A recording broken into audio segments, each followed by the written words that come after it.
it was a fight for life and a struggle for justice for a man who'd been on death row for a decade and who every day faced the imminent prospect of death by hanging. It was a prospect that was brought home to him with crushing emotional force after the Supreme Court in Abuja upheld the judgment of a lower court in March last year, even though it appeared to be a textbook case of a miscarriage of justice. But just before Christmas, a few weeks ago, the governor of Adamawa State, Ahmadu Fintiri, granted Jackson a state pardon after the issue had gone all the way to the U.S. Congress, with the likes of Congressman Riley Moore raising it at congressional hearings and demanding publicly for Jackson's release. So, after 10 years in prison, and with the hangman looming almost daily over him, how does he begin to pick up the pieces of his shattered life? May God reward you with goodness. May God meet your needs. May God protect you, and may God grant you success in everything being pursued. Amen. Thank you so much. Honestly, thank you very much. I truly have nothing to give except gratitude. Sometimes Yakubu comes to show me some of the things that are going on.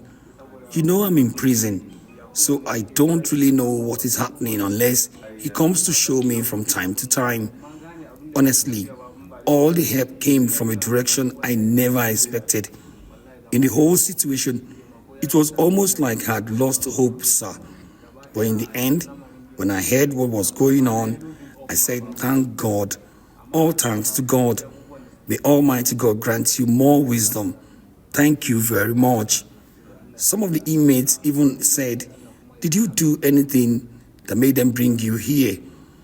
I tell them, I was just picked up and brought here. This is the capital of your country.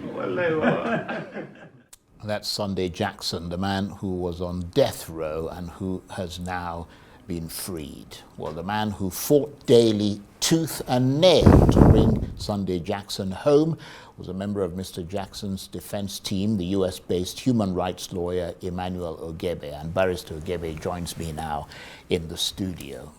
Good to see you again. Yeah, absolutely, and, under very pleasant circumstances. I've got to be honest with you, this is a real tearjerker. It really is. Mm-hmm. But let me just get a sense from you about, from the outset, mm-hmm. how you heard about this case, what made you decide to get involved, all the way from faraway America. Yes, so I have to give credit to the media for his, pardon right now. Because I first read about it while I was in Nigeria visiting. And I was like, this is so wrong. I think what got me was the fact that he used his attacker's knife on the attacker, not his own knife. So yes. Clearly this was a fight for survival. And so I went up to the prison in Yola and I met him and got engaged in the case in 2021. And why I say the media has been responsible is they led me to him and then they led us to his pardon. And I know that you don't want to get any credit, but your show on the day of that judgment in March 7th, just really spiraled and escalated this up. By the following week, when I walked into Washington, a lawyer in Washington, in Congress, came up to me and said he had watched it and it had garnered 70,000 views. Right. So that helped to really bring this to the... Well, to be honest with you, we really pale into insignificance when it comes to the work that people like you did. What was the process like for securing the pardon? I mean, how did you build the case for clemency? Yeah. So, I mean, again, we need to understand that it wasn't just a classic self-defense case, but it was a terrible prosecution case. Jackson was charged with 2 stabs, but the judgment said 3 stabs, and the Supreme Court said 3 stabs was excessive. So if it had really been 2 stabs as he was charged, he shouldn't have been sent to death. So on all levels, Yeah, this but he was a might have terrible ended case. up being in prison for life or something, wouldn't he? I mean, that might have made the issue of clemency a bit more complicated and difficult. Well, the argument of the court was, yes, it was self-defense, but it was too many stabs. So if they had accepted what was on the charge sheet, that it was two stabs, he would have gone home free. Right. And would you say that the dissenting judgment by, I think her name was Justice Helen Ogunmiju, played a significant role in the decision to grant him a pardon? Absolutely. Literally, the voice of Justice Ogunmiju saved him. Now, there were several factors. Her very strong dissent. A senior advocate was telling me yesterday, this is one of the most thorough dissents ever. She did her homework. That judgment has to be studied for generations to come. A classic. It's a classic. So I would call her the female Lord Denning of Nigeria, because Lord Denning had so many dissents Indeed. that ultimately became law, and this is what Justice Ogunmiju did. So that was helpful. Then we had the paramount ruler of his tribe, and he got the father of Jackson and his assailant to come together. And I visited at the palace. They both signed. I mean, the deceased father signed a letter for pardon. Right. And so that and the outcry of Nigerians, because I mean, in a country where the U.S. has just come to help us fight terrorism, we are trying to kill a citizen who helped fight what was clearly, a deadly attack on himself. And so everyone could see that this was unjust. And how does this, I mean, you're a lawyer with international as well as national experience. I mean, how does this pardon reflect on Nigeria's justice system? And what message does it send? I mean, this whole case send about self-defense. Now, here's what's interesting, because this is the second death row inmate that I have helped get out in 2 years. Exact same time, Christmas 2023 and 2025. Now, in the Indonesia case, what was interesting was I had the Nigerian government pleading with the Indonesian government, please don't kill our citizens. But in this case, we had an American government pleading with the Nigerian government not to kill its own citizen. So it did make us look really, callous that such a case that everyone in the world could understand, our government couldn't. But I have to give kudos to the federal government of Nigeria, because I met with them 4 times since March. And they kept saying, look, it's a states' rights thing. But finally, when the U.S. pressure came to bear, they decided to, speak to the state. And it helped that the NSA was also from Adamawa State and was from the same tribe with this chap. So very interesting. Everyone should have been rooting for him.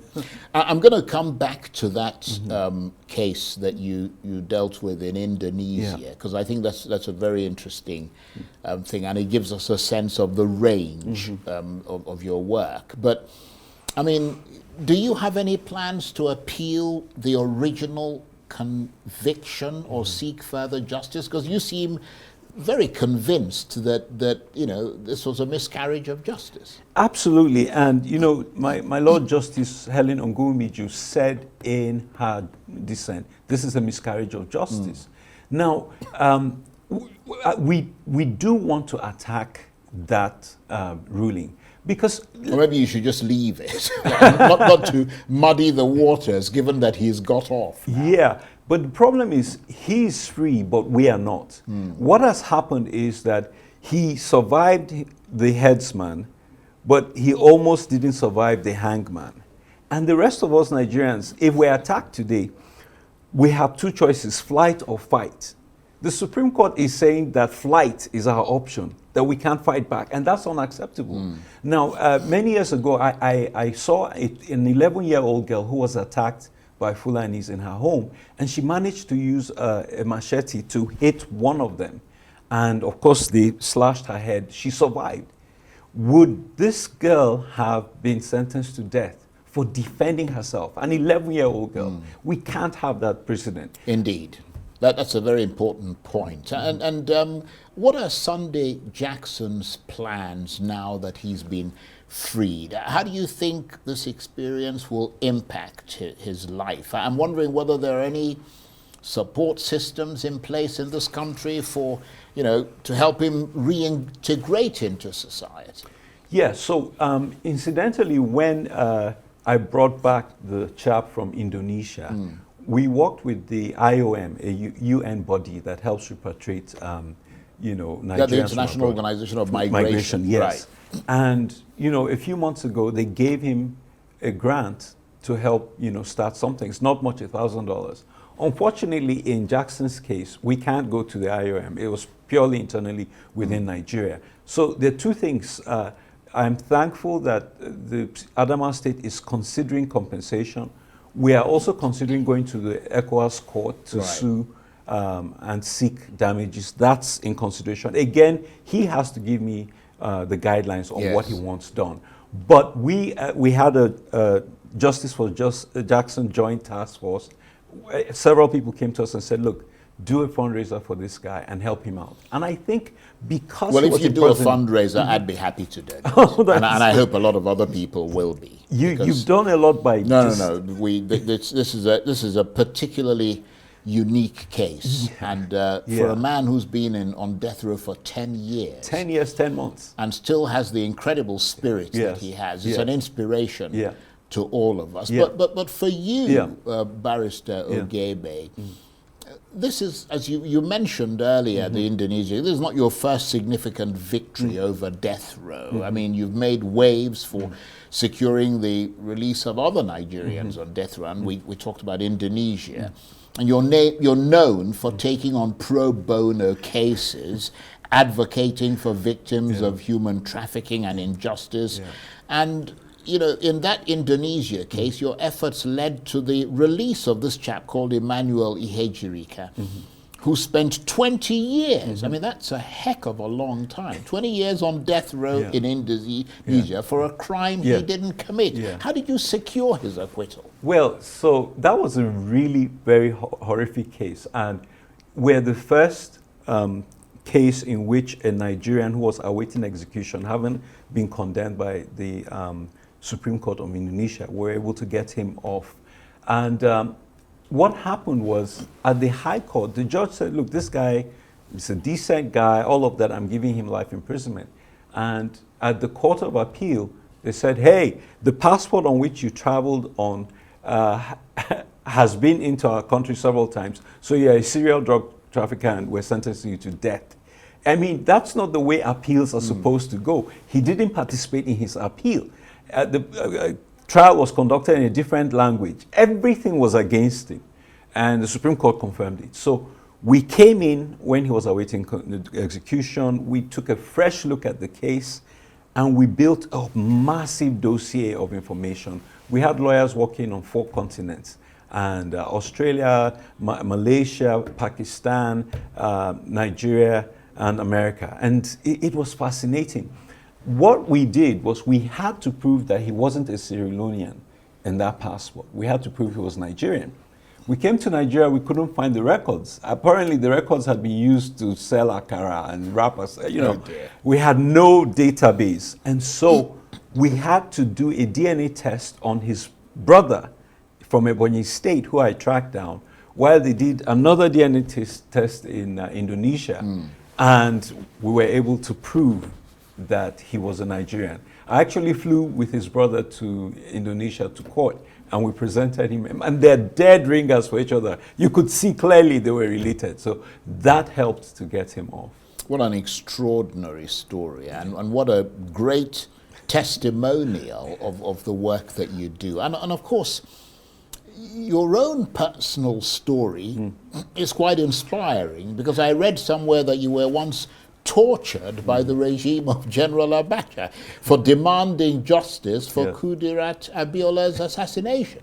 Absolutely, absolutely. And and the funny thing was, I was practicing here in Abuja, and that happened, and I spoke out, and I was a guest at the villa and tortured, and it was crazy. But when you say you were tortured, what exactly did they do?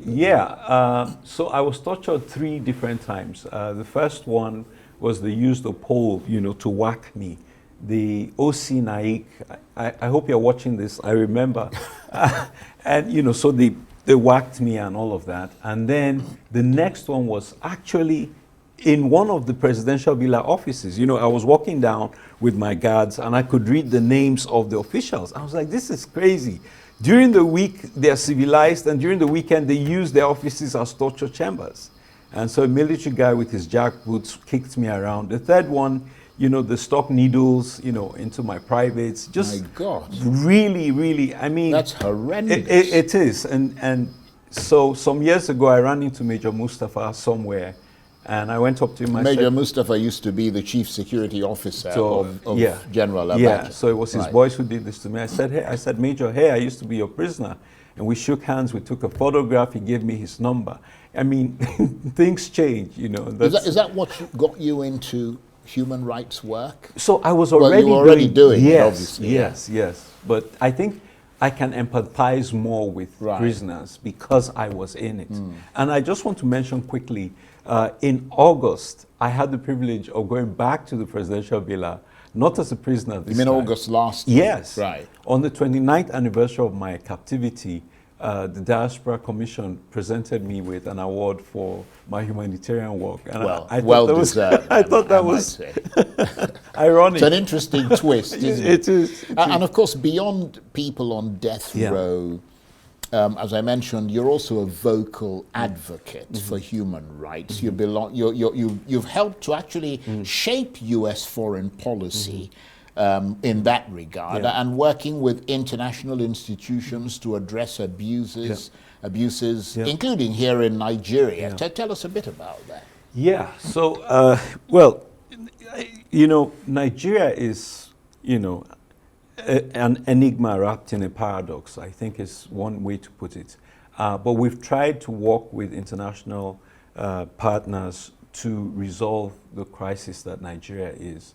And it's a tough one, I have to tell you. As you know, Nigeria has been designated a country of particular concern and all of that. And what I am saying to the Nigerian government is don't be like Buhari, who buried his head in the sand and damned the world. Listen and respond to the specifics of what's going on. Now, especially with Donald Trump here. Exactly, he's completely unpredictable. And we need to understand that Donald Trump has conducted special ops into Nigeria before. He did that in the first term. The U.S. operates, we just don't know when they operate until they disclose it. You know, and so we need to be real with ourselves and say we need help and we need to work with all the help we get. Why did we pay mercenaries from South Africa to help fight terrorism? And someone with big guns is offering to help you for free and you're shouting. It makes no sense. So what do you see in that regard with in 2026? Well, in the past 1 week of this year, there have been multiple atrocities already. From last week to this week, 15 states have had cases of insecurity. And there's no way that the government can focus on that when they're ramping up for elections. I mean, this is the worst possible time for governance in Nigeria. You saw what's happening in Rivers State. These people are completely out of touch. They're clueless about the realities that Nigerians are facing. And so they need to wake up and smell the roses. If they don't work with America, work with communities, because communities need to police themselves. They need to be empowered to protect themselves because the cops can't be everywhere. If we don't do that, we're heading towards a potential revolution. But what is your assessment of what the government has done so far? The Tinubu, I mean, we've seen now forest guards actually taking up sort of getting into action and being deployed and so on. That suggests that there's some movement in that direction. Yeah, but you see, the thing with Nigeria is one step forward, two steps backward. For example, Benue State had forest guards passed by law under Otom. And what Buhari did was to go in and arrest the forest guards and disarm them and allow, you know, the Fulanis to have their way with Benue State. In the north of Nigeria, they have the Hisba, the religious police. It's illegal, but they're free and operating. and they arrest Nigerian police people. But if you have, hunters in Plateau trying to protect themselves, they will come and be arrested. So whatever policy you see in Nigeria, you will find that there's an equal and opposite policy for someone else. And that's part of the inequality that, makes this nation, virtually a banana republic. And you think that, given your assessment of the sort of the landscape in Nigeria, that American pressure is what might tip the balance in favor of the people of this country? Well, it's a sad day when someone from another country has to tell you to protect your own people. And I think that in that context, that pressure is welcome. The Jackson case was followed not just by the US, but by the UK and many people around the world. I can't believe the number of people who reached out to me and said, listen, this made my Christmas. And I was really thinking, with all you're going through, this is what made it for you. And, the government of Adamawa says that they got calls, from all over the world. They couldn't believe. So I'm glad that the FGN listened, because they were right. It's a states' rights issue, but they were concerned enough with the American pressure to say, hey, let's talk to the state and see what we can work out here. Emmanuel, thank you very much indeed. I know you've got one award, but you deserve many more. And you too, bro. Thank you very much. No, not me. Thank you very much indeed. And good to see you again. Same here. Emmanuel Ogebe is a US-based human rights lawyer and was a leading member of Sunday Jackson's defense team. Thank you very much indeed for coming in. That's it for this edition of Arise Primetime. Join us again tomorrow. From me and the entire team here in Abuja and Lagos, bye-bye, and thank you for watching.